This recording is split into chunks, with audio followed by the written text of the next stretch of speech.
Schody do neba.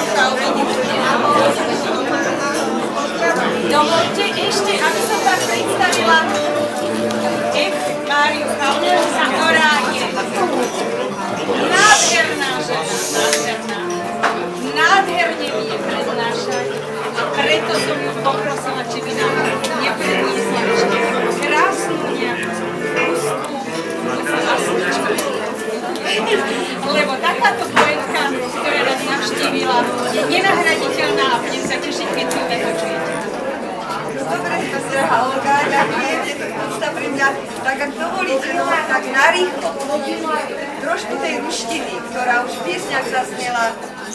Naša umelkyňa, ktorá dnes má teda to jubileum a vystavuje svoje nádherné obrazy, tak aby tá jej materčina zaznela trošku aj v podaní slovenskej herečky, tak ja sa pokúsim povedať taký jednu slovu.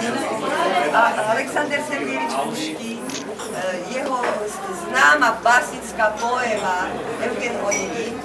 A všetci poznáme ten obsah tohto nádherného diela. No a na záver sa Eugen Onegin, keď neúspešne príde za Tatianou, ona ho odmieta, tak potom Aleksandr Sergejevič Puškin sa s týmto svojím hrdinom lúči nasledovnou poéziou. To je tak kratučké, tak dovolíte pre vás. Она ушла, стоит Евгений, как будто громом поражен. В какую бурю ощущений теперь он сердцем погружен. Муж шпор в опасный звон раздался, и муж Татьянин показался.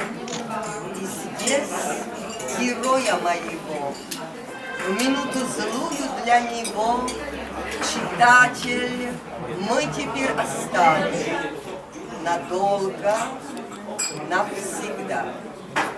За ним довольно мы путем одним бродили по свету. Поздравим друг друга с берегом, ура! Давно бы не правда ли? Пора. Браво! Ďakujem, to pospieva.